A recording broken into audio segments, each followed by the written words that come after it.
Are you confused about some of the names given to various types of glass? Have a quick watch here and see whether this helps you. Hi, I just thought I'd do a quick little video going through the different types of glass that we tend to use in mosaics. So, firstly, let's look at the light transmittal qualities of glass. The first one is opaque. So what opaque means is that it obscures light and form. It's solid. Think of a wooden door or a brick wall. I've got my hand under that and you can't see that. By the way, this beautiful piece of glass is a piece of fusible glass by Oceanside, and it is just lovely, but very dense. If you put that up in a glass on glass, it would obscure everything. So it's not used normally for that. The next one I have on my pile is a transparent glass. So this glass, it's coloured. So transparent glass doesn't necessarily mean clear, but transparent glass allows light and form. You can see my hand quite clearly through the glass, even though it's the most beautiful emerald green colour. So that is a transparent glass. Now this one here, this lovely piece of Kokomo, that's actually, it's a streaky, but it's a translucent streaky. So you can see my hand moving through it, but you really can't see a lot of detail. So it allows light to come through, but it sort of diffuses the image that shows through from the back. And this is an interesting thing. If you were to place that, I've got here a saucer which has got a white label on it and a bit of black scribble.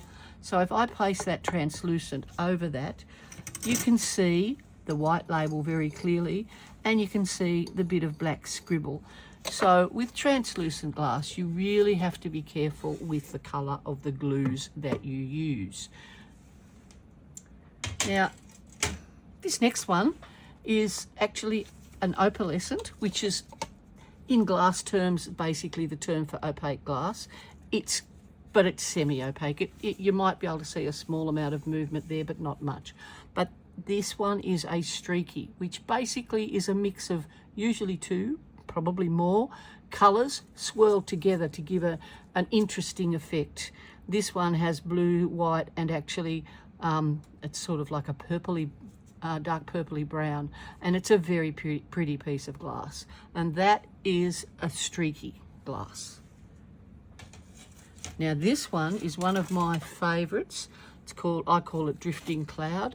It's iridised on the front, but as you can see, it's a mix of transparent and opalescent glass. So that's called wispy, and you can see why it's a very wispy look. You can just imagine this would be beautiful for clouds in the sky, and the iridised layer on the front is just a lovely thing, which leads us into surface finishes. So iridised. Now here's one of my favourite glasses. This piece of glass is iridised. It's actually quite transparent. You can see my hand through it. But I don't know whether this will come through on the photo, when you get the light on it, you get this beautiful oil slick shine. That's called iridisation, and that is a thin sliver of metal coating on the glass made whilst it's manufactured, and it is absolutely beautiful.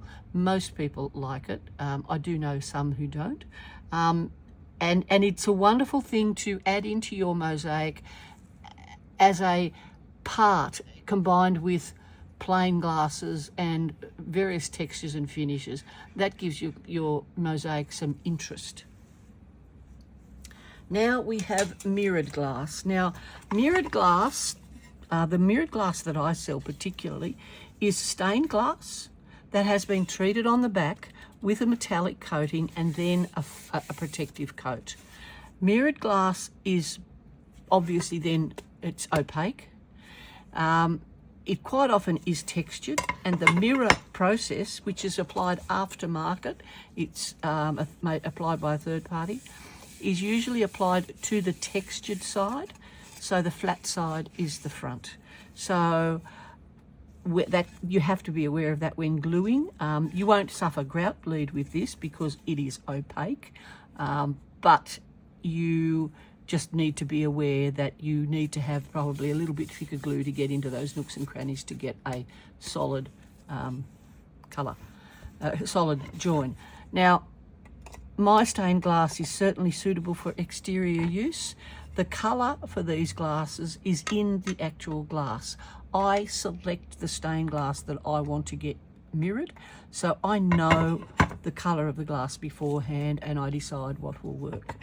This one here, for example, which I call Merlin Magic, is actually a clear textured glass with an iridized finish, so it's clear, has no colour.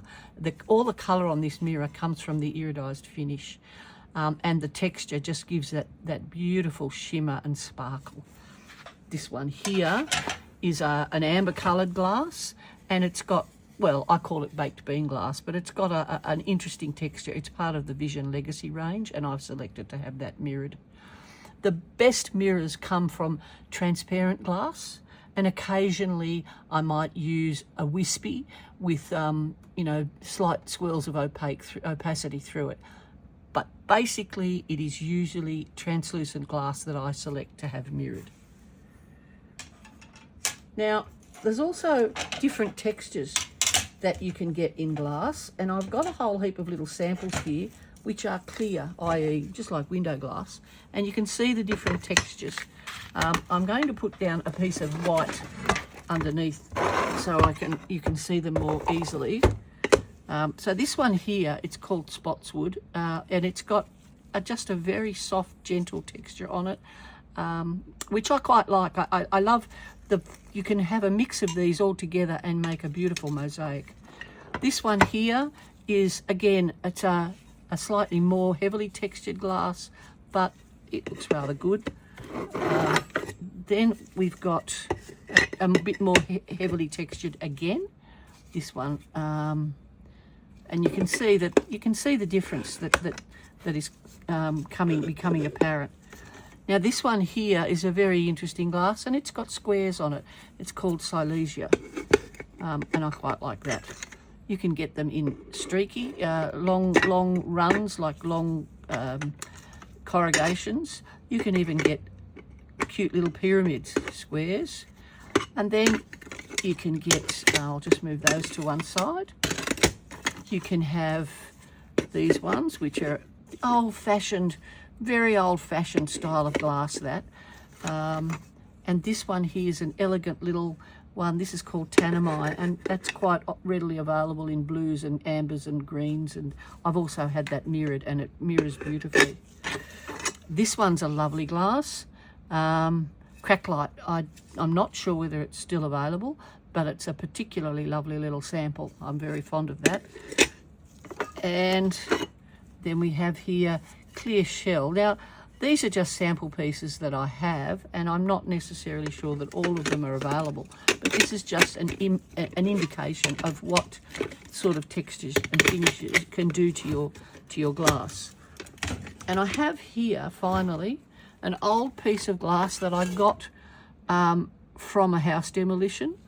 It is amber glass, and probably many of you may have seen this in door lights. In old houses that you may be built in the 50s, 60s, 70s, not so much. But when you cut this glass, those little parts that are erased can be quite sharp. It seems like I may have already ground this off because I didn't want to risk damaging my fingers. But it is a really lovely glass to use in sun catchers, if you can imagine a sun catcher coming through that, and it picks up the pattern. It's very beautiful. So I hope this helps you. I hope you can take something away from it, and I'll see you next time. I hope you enjoyed this video.